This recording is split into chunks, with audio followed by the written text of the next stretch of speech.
Hey everybody, welcome back to another Nature's Always Right episode. Today I'm at Creekside Flower Farm to visit my friend Morgan, who's this amazing flower farmer here. It's actually in Georgia. On my Tennessee trip, we dipped down into Georgia a little bit to come visit her on this amazing farm here.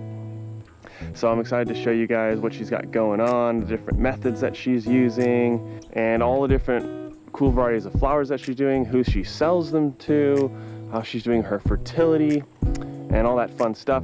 So let's go ahead and meet Morgan.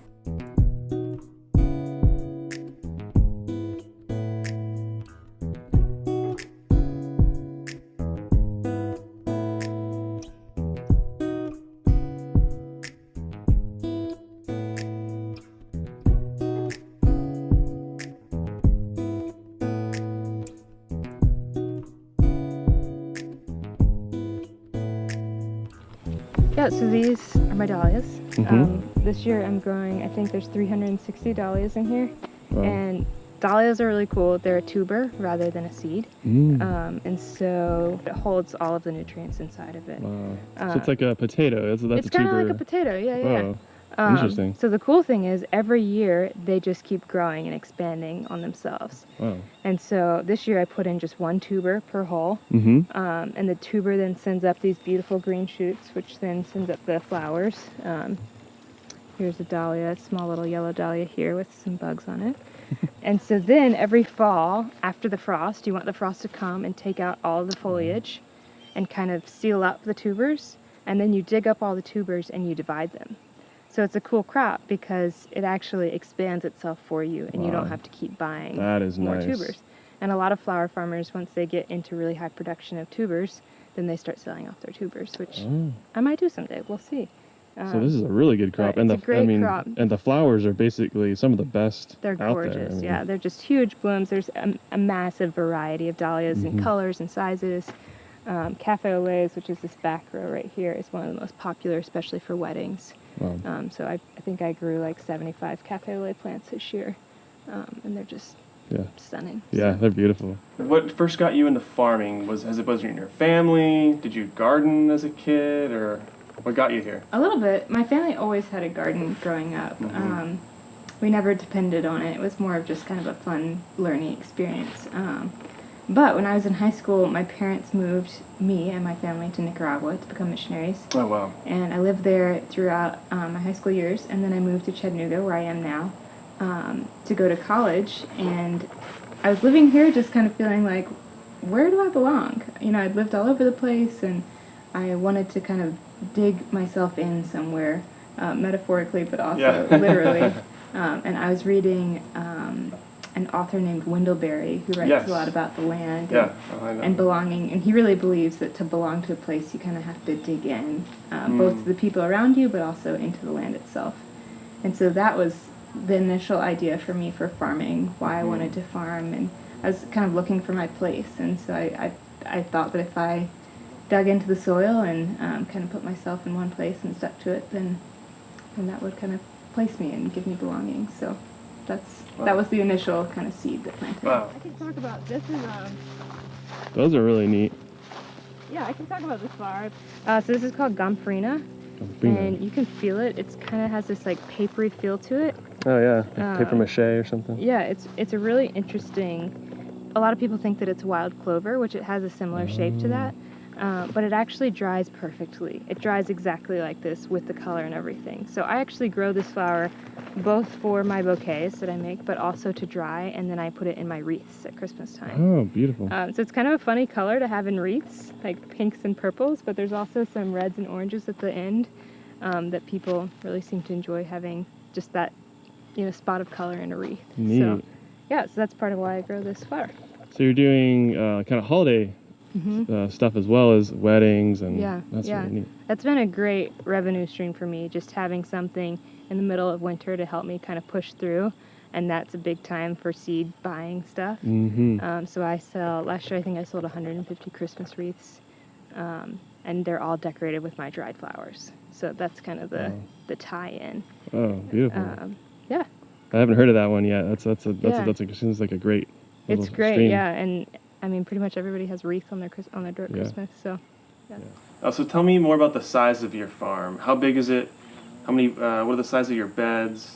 That sort of thing. Sure, yeah. My farm, my piece of land that I'm growing on is about 3/4 of an acre. Nice.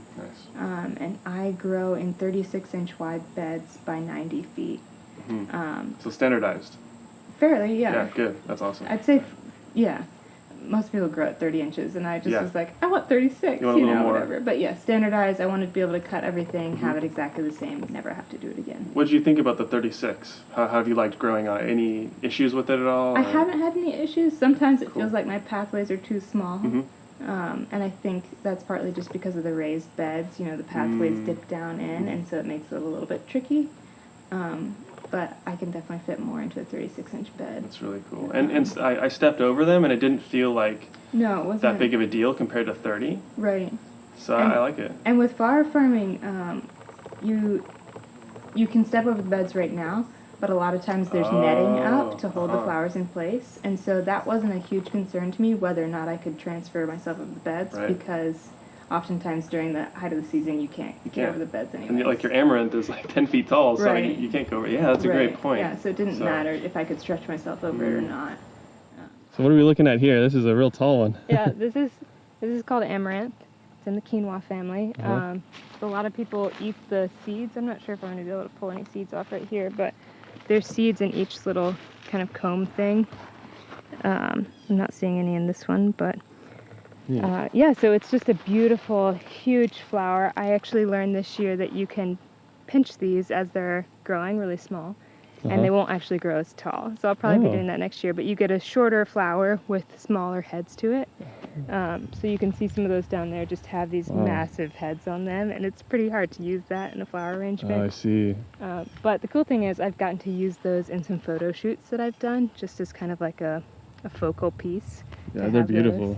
And they also dry and hold their color really well, so that's another reason to grow them.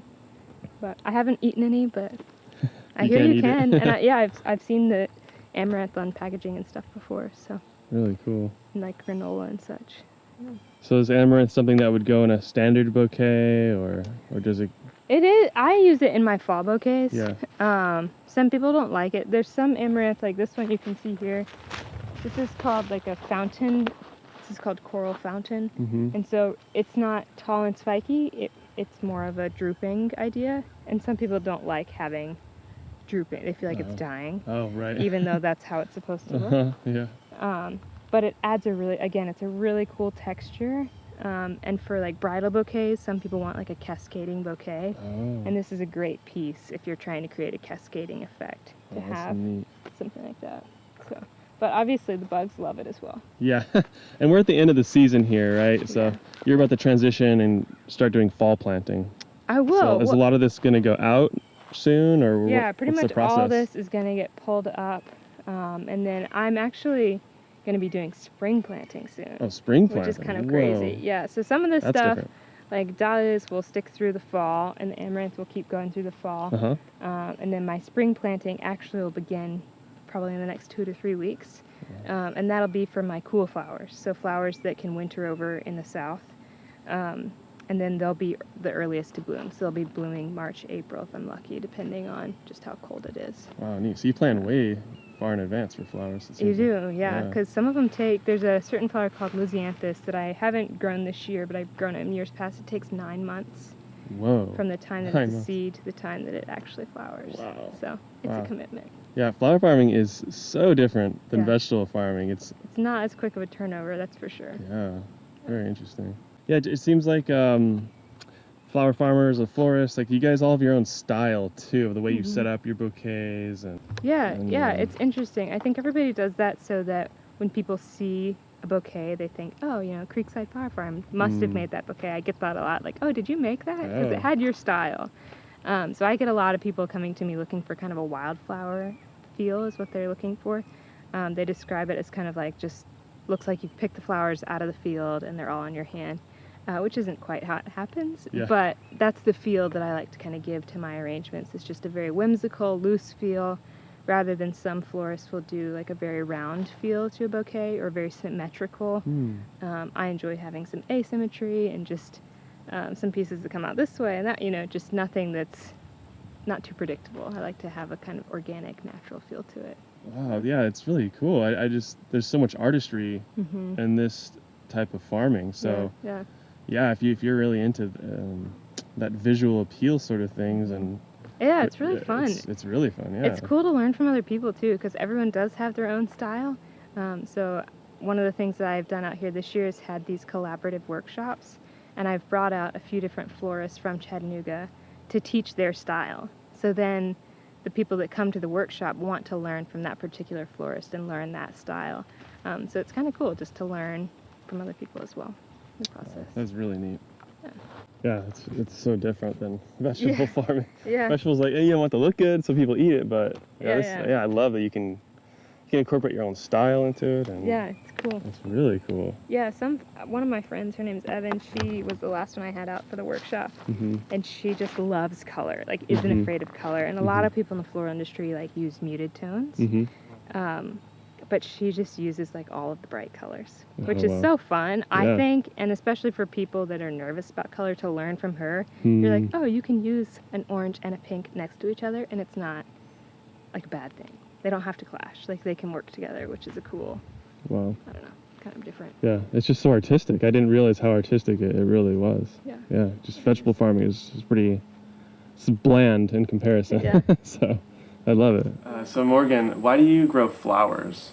Why not vegetables or fruit or something else? Yeah. So natural beauty has always been really important to me and very powerful to me. I think some of the most impactful experiences I've had in my life are as a result or in conglomeration with the natural beauty of this world. Whether it's a sunset or it's a flower, I really think that our souls need beauty just as much as they need food. Our bodies need food, you know? And so I think in one way you're feeding the body, and I think in another way I'm feeding the soul, and both are necessary to just kind of have a whole life and a whole healthy life. We need to have beauty, and especially natural beauty. I think it kind of works on us in a different way than created beauty does. So for me, I talk about kind of the appetite that we all have for beauty, and so I thought flowers was a great way to fill that.